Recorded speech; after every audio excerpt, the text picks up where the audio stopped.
누가복음 8장 9절부터 14절까지 말씀, 신약 성경 125쪽에 있습니다.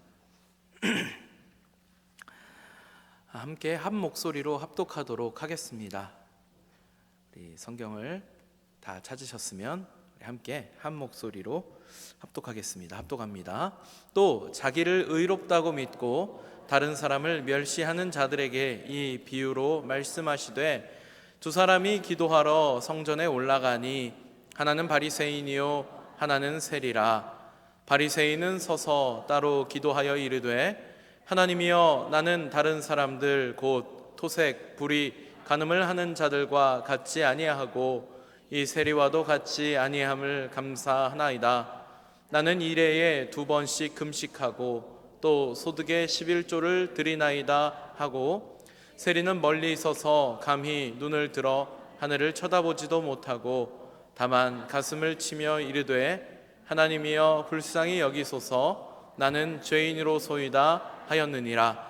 내가 너희에게 이르노니 이에 저 바리새인이 아니고 이 사람이 의롭다 하심을 받고 그의 집으로 내려갔느니라. 무릇 자기를 높이는 자는 낮아지고 자기를 낮추는 자는 높아지리라 하시니라.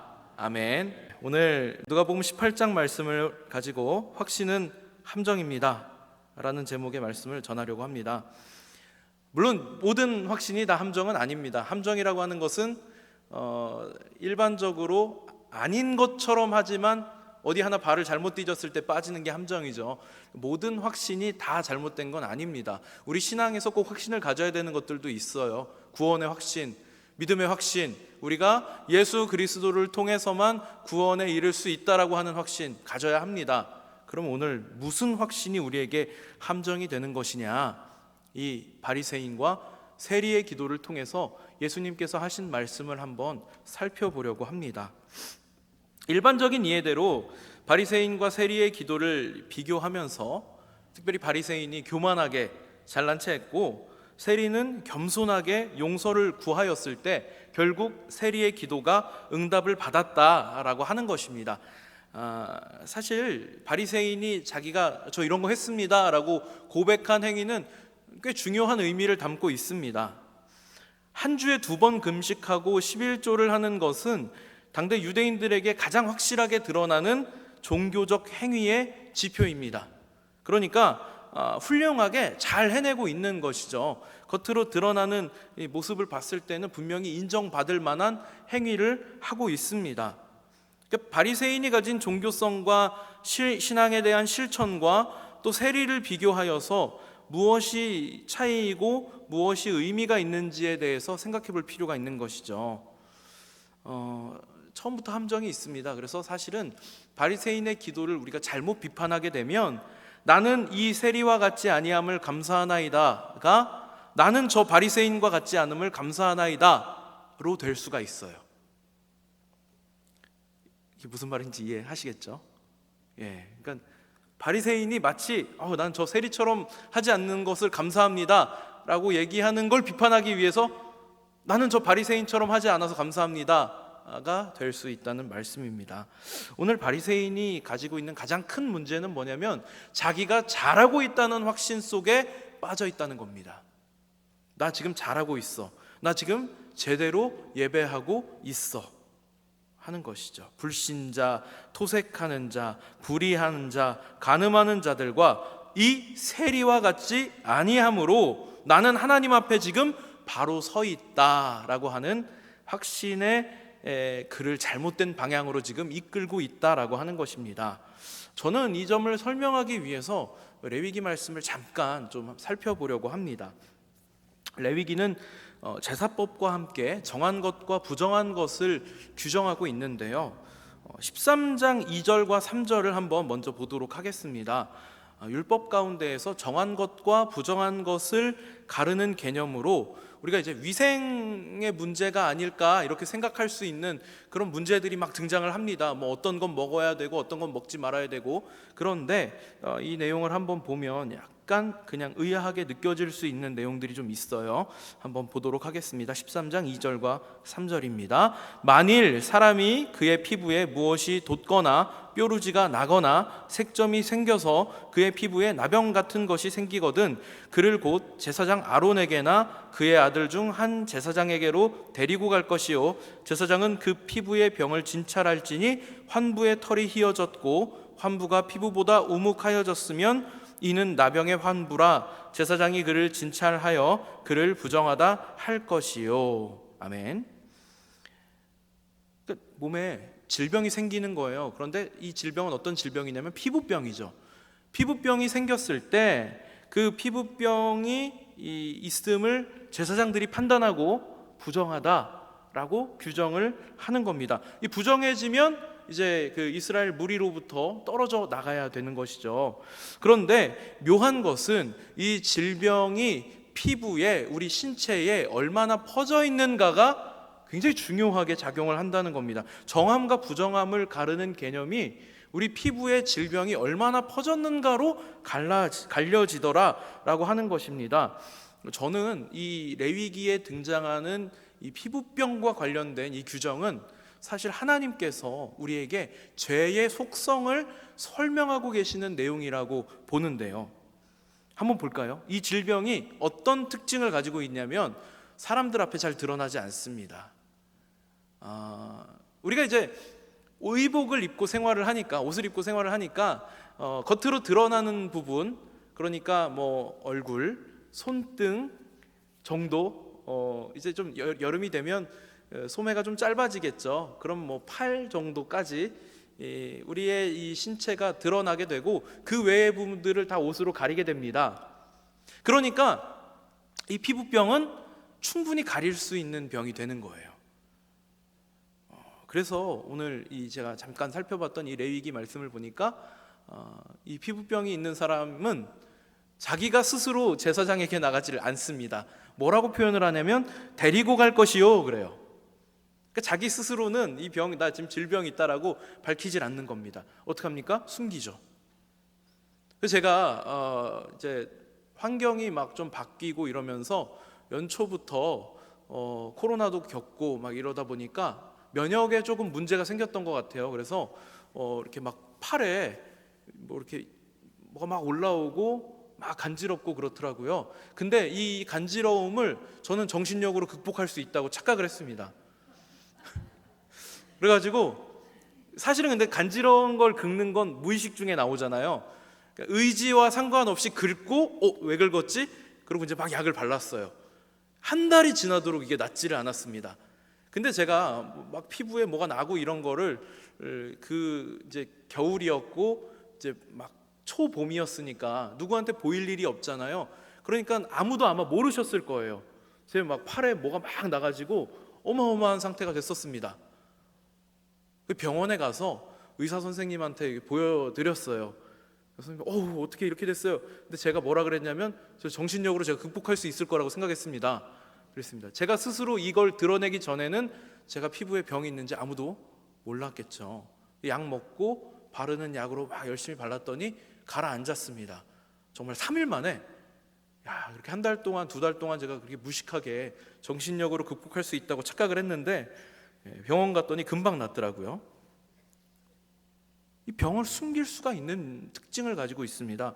그러니까 우리가 이제 레위기 본문을 제가 오늘 자세하게 설명을 드리면 설교 시간이 점점 더 길어질 게 뻔하거든요. 그래서 이걸 자세하게 설명은 다 드릴 수는 없지만 중요한 주제가 뭐냐면 이 피부병이 가지고 있는 것은 죄의 속성과 같아서 숨기는 것이다 라고 하는 겁니다.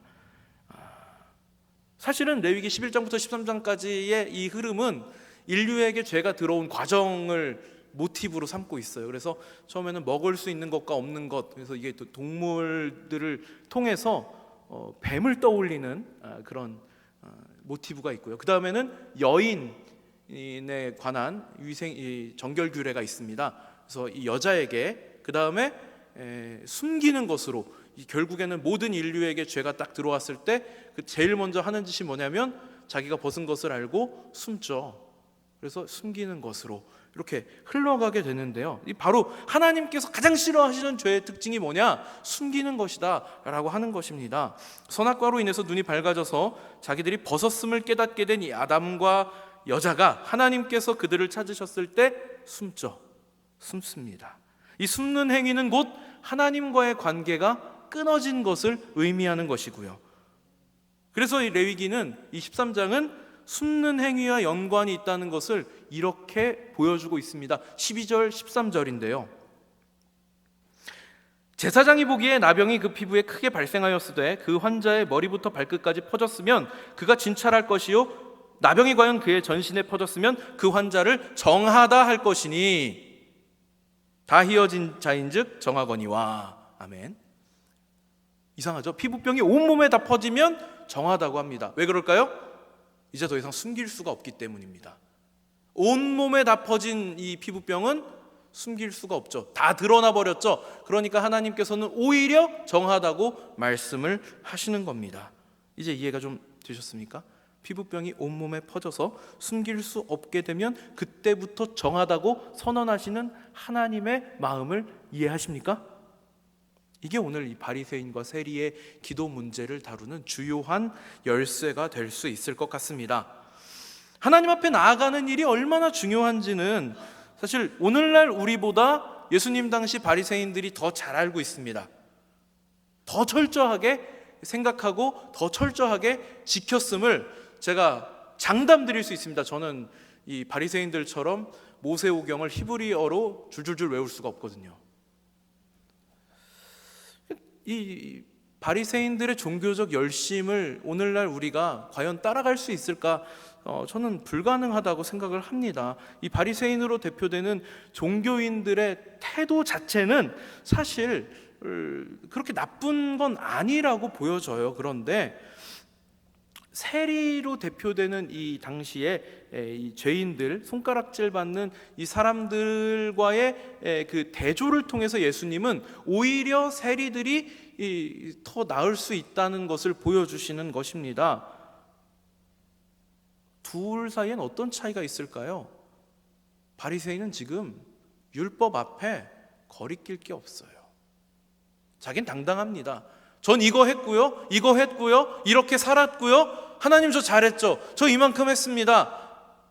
저 세리처럼 살지 않았습니다. 세리는 어떻습니까? 세리는 부끄럽죠. 세리는 숨길 수 없는 죄인입니다. 특별히 당시 이 유대 사회에서 이 세금 걷는 일은 애국자, 공무원이 하는 일이 아닙니다.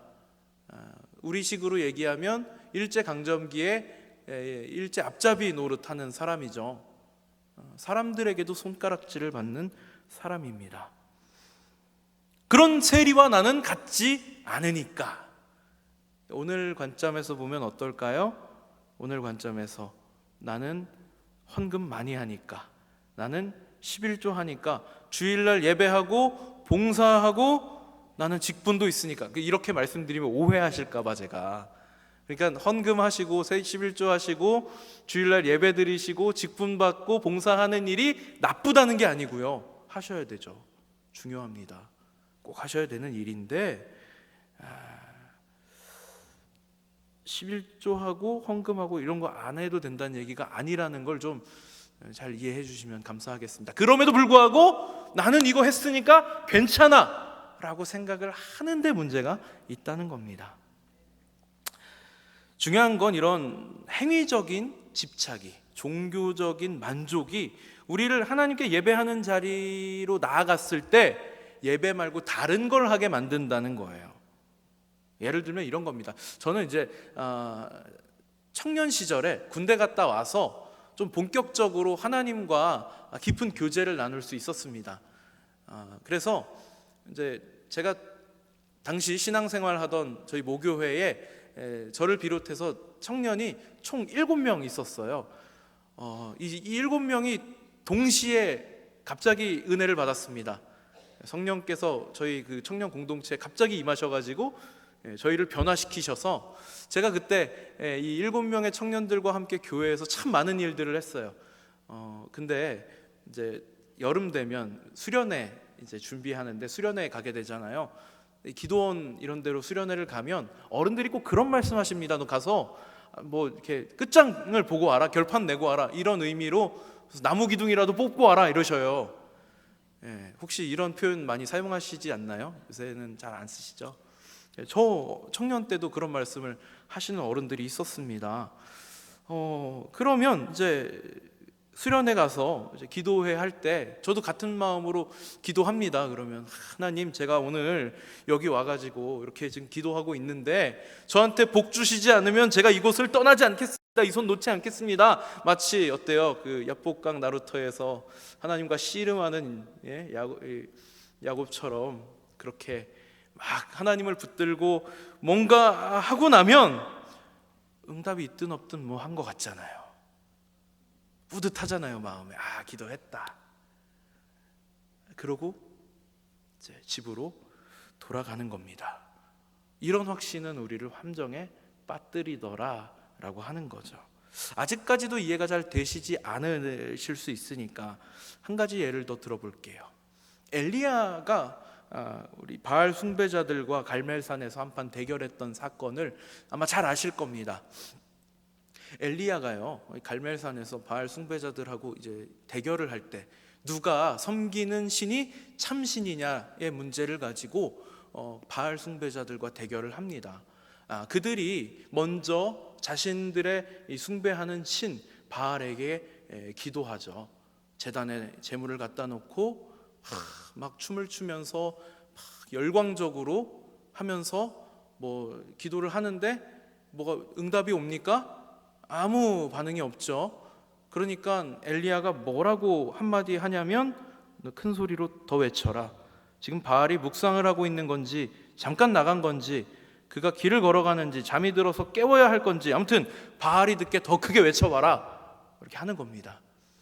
이제 이제 바알 숭배자들이 더 열광적으로 막 하다 보니까 나중에는 어떻게 돼요? 자해를 합니다. 막 피를 내고 그렇게 해가지고 그들이 섬기는 그 바알이 응답을 하시기를 구하죠.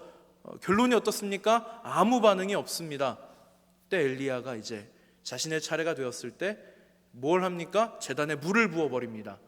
제단에 물을 붓고 나서 기도하죠. 기도합니다. 하나님. 그런데 기도할 때 여기서 우리가 이제 생각해야 될 게 뭐냐면, 우리가 생각할 때 엘리야가 막 능력이 나타나는 기도를 하려고 그러면 두 손을 들고 큰 소리로 막 통성으로, 거기에 좀 더 능력이 있다면 방언으로 막 쥐야 막 해가지고 뭔가를 해야 뭐 응답이 올 것 같잖아요. 근데 어떻게 기도를 하냐면 엘리야는 그냥 나가서 조용히 기도하는 겁니다. 여호와여, 주께서 이스라엘 중에서 하나님이신 것과 제가 주의 종인 것과 제가 주의 말씀대로 이 모든 일을 행하는 것임을 알게 하옵소서. 응답하소서. 이 백성에게 주 여호와가 하나님이신 줄을 알게 하시고 이들의 마음을 돌이키시는 분이 당신이심을 알게 하옵소서. 이렇게 기도합니다. 제가 왜 조용히 기도했다라고 말씀을 드리냐면요, 물론 이제 성경을 보면요, 근데 우리 개역개정 번역에는 말하되 이렇게 돼 있어요. 말하되. 그리고 영어 성경을 보면 그냥 기도했다고 하고요. 다른 번역들도 보면 뭐 기도했다 이렇게 많이 번역을 하고 있습니다. 왜냐하면 바알 숭배자들하고 지금 엘리야를 대조시켜야 되기 때문에 그래요. 바알 숭배자들을 향하여서 그들은 외쳤다고 합니다. 종교적 열광을 가지고 소리 질렀다고 해요. 그러니까 대조를 시키려면 당연히 엘리야는 큰 소리도 내지 않았을 것이 분명합니다. 그래서 우리 성경에서는 말하되 이렇게 번역을 하고요, 기도했다 이렇게 하죠. 이렇게 기도했을 때 즉시 불이 임했다는 것입니다. 우리의 신앙적 경험을 한번 생각해 볼까요? 어느 쪽이 진짜 신앙생활을 한 것 같을까요? 이게 우리가 이해하는 겁니다. 머리로는 엘리야가 정답인 걸 알죠. 근데 우리 심정엔 어때요? 우리 마음에는 마치 바알 숭배자들이 한 것처럼 해야 뭘 한 것 같다는 생각이 든다는 겁니다. 그럼 그 자리에 바알 숭배자와 엘리야를 빼고 내가 어느 쪽에 서 있는지를 한번 생각해 보시기를 바라는 겁니다. 본문으로 돌아가 보겠습니다. 예수님이 바리새인이 저토록 당당한 것이 문제다 이렇게 지적을 하십니다. 그는 자신의 죄, 자신이 갖고 있는 그릇된 욕망을 번드르르한 겉모습 속에 숨겨놓습니다. 그리고 이제 눈에 보이는 종교 행위를 하는 거예요. 그리고 그 안에서 만족을 얻습니다. 그에 비해 세리는 어떻습니까? 앞서 말씀드렸었지만 세리는 숨길 수가 없습니다. 하나님 앞에서도 숨길 수가 없는데 심지어는 사람들 앞에서도 숨길 수 없도록 드러난 죄인입니다. 그의 신분을 숨길 수가 없고 그가 행한 일을 숨길 수가 없습니다. 세상 사람들에게 다 드러나 있습니다. 그러니까 당연히 고개를 들 수가 없고 가슴을 칠 수밖에 없는 겁니다. 예수님께서는 이 둘 중에 세리가 정하다라고 말씀하시는 거죠.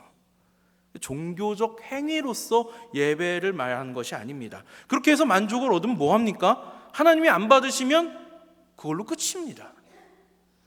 제가 이제 우리가 다 극복했어요. 이제 6월 되면서 이제 팬데믹 다 끝났습니다. 이제는 뭐 어디 가도 뭐 마스크 안 쓴다고 눈치 받을 일은 사실 없어요. 그런데 이제 이 얘기를 안 하고 싶지만 우리가 이미 큰 경험을 한번 했기 때문에 얘기할 수밖에 없습니다. 우리 다 코로나 겪었으니까 아시잖아요. 너무 큰 일이었고요. 하나님께서 문을 닫아버리시면 우리가 아무리 열정을 가지고 달려들려고 해도 할 수가 없습니다. 하나님께서 기뻐하시는 예배의 주인공이 되어야 하는 것이죠. 내 만족으로 얻은 확신 가지고 신앙생활하는 함정에 빠지시지 않기를 바랍니다. 예수님은 죄를 숨길 수 없는 이들과 함께 하셨습니다. 밧세바를 범하고 눈물로 침상을 삼키며 정결한 마음을 달라고 구했던 다윗을 떠올려 보시기 바랍니다. 다윗은 눈물로 회개하면서 하나님이 기뻐하시는 것은 제사 받으시는 것이 아니라 상한 심령이라고 고백합니다. 그가 자기가 저지른 이 죄를 하나님 앞에 대속하기 위해서는 사실 제사를 드리는 것이 마땅합니다. 속죄제, 속건제, 번제 드려가지고 하나님 제가 이만큼 큰 죄를 저질렀으니까 용서해 주세요 라고 구하는 것이 마땅합니다. 그런데 다윗은 하나님이 기뻐하시는 것은 제사 드리는 것 아니다 라고 딱 잘라 이야기하는 겁니다. 오히려 하나님, 나의 이 부족한 마음을, 나의 이 부끄러운 마음을, 나의 이 숨길 수 없는 죄악을 용서하여 주시옵소서 하고 눈물을 흘릴 때 하나님께서 그를 더 예쁘게 보시더라 라고 하는 것이죠. 하나님께서 오늘 우리에게 원하시는 예배의 모습도 우리를 전부 숨김없이 내어드리는 예배입니다. 철저한 자기 부인이 하나님 앞에 서는 길입니다. 내 안에 숨어있는 욕망 남김없이 하나님 앞에 드러내셔야 합니다. 꽁꽁 싸매고 감추고 있는 죄악 하나님 앞에 고백하셔야 합니다. 죄인을 용서해달라 구하셔야 합니다. 가슴을 치셔야 합니다. 눈물을 흘리셔야 합니다. 그때 하나님께서 우리의 예배를 기쁘게 받아주시는 것입니다. 이것이 하나님이 원하시는 상한 심령을 드리는 것입니다. 이제 우리는 진심으로 예수님이 우리에게 필요한 분이심을 고백할 수 있게 되는 것이죠. 이제 참으로 은혜를 경험할 시간이 된 것입니다. 고린도후서에서 바울이 고백하고 있는 것처럼 이제 지금이 은혜 받을 만한 때가 되었습니다. 우리는 우리의 모든 것을 남김없이 하나님 앞에 드러냈을 때 하나님께서는 우리를 향하여 그 크신 사랑과 무한하신 은혜를 부어주시겠다고 약속하고 계십니다. 다 함께 우리 주 은혜의 힘은 함께 찬양하도록 하겠습니다.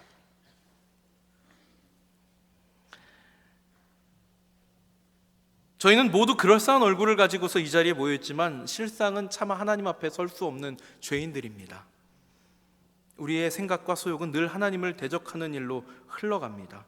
그렇지만 이 죄를 숨기려 하는 저희들을 불쌍히 여겨주시고 우리가 죄 있다고 죄 없다고 하나님을 속이지 않고 우리의 죄 있음을 하나님 앞에 겸손하게 드러내면 하나님께서는 우리를 향하여 정하다 말씀하는 분이십니다. 오늘 이 은혜를 함께 고백하는 찬양 고백하도록 하겠습니다.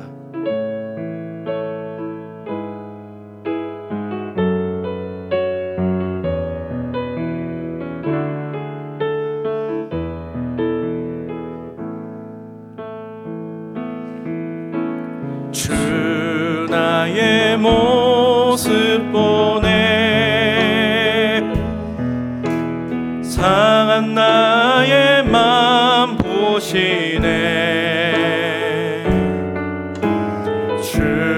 나의 눈물 안에 홀로 울던 맘 아시네. 주 사랑 내게 있네.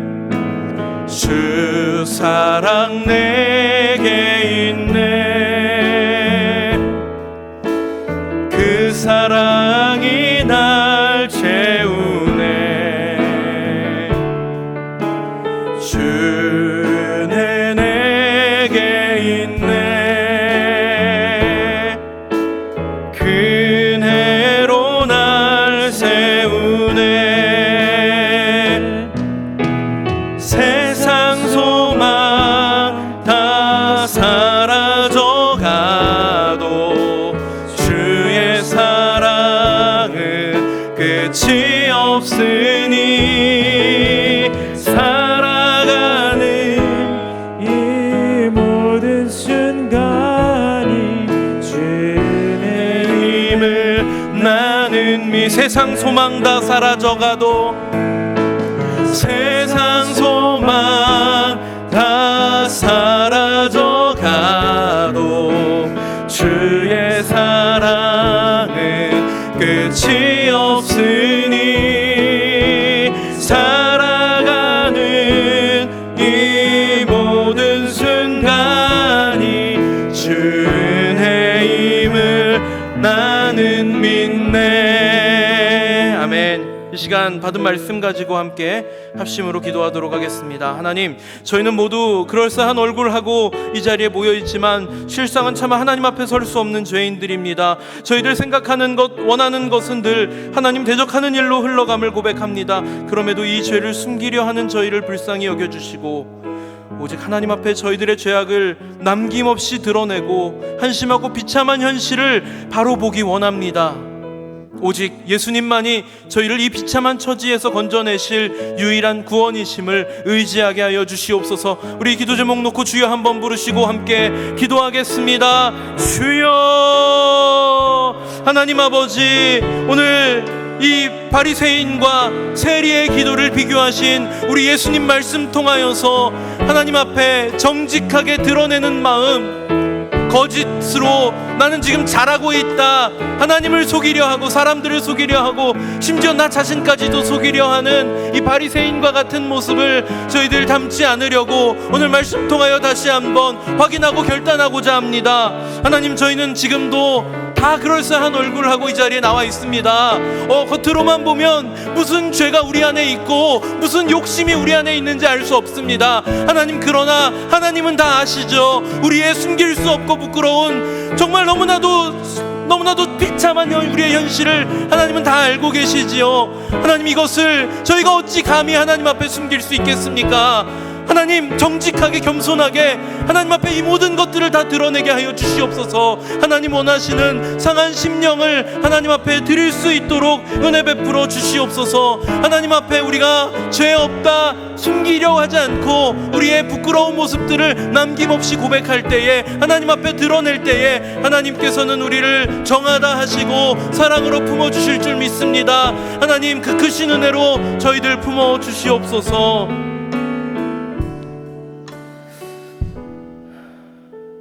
하나님 아버지, 오늘 우리 주님 말씀을 통해서 바리새인과 세리의 기도하는 모습을 보았습니다.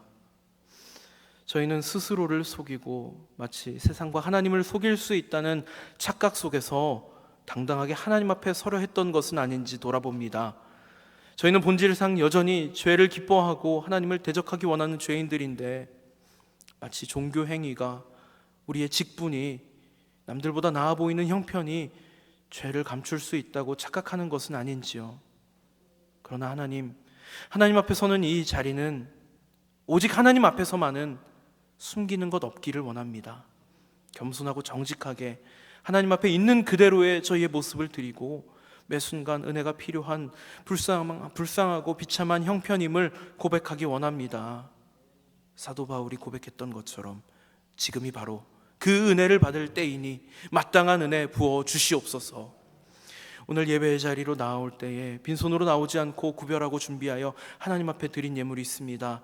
자랑하거나 떳떳한 마음으로 드린 것 아니고 주신 은혜 감사하며, 사실은 마땅히 드릴 것 아무것도 없지만 받은 은혜 감사하는 마음으로 형편대로 드렸습니다. 받아주시고 복 내려주셔서 하나님 나의 하나님임을 고백하고 부끄럽고 비참한 형편 가운데에서도 하나님 주시는 은혜와 사랑으로 살아가는 하나님의 사람들은 이렇게 형통하구나 하는 것을 세상에 드러내고 자랑하는 저희들 되게 하여 주시옵소서. 감사드리며 예수님 이름으로 기도드립니다. 아멘.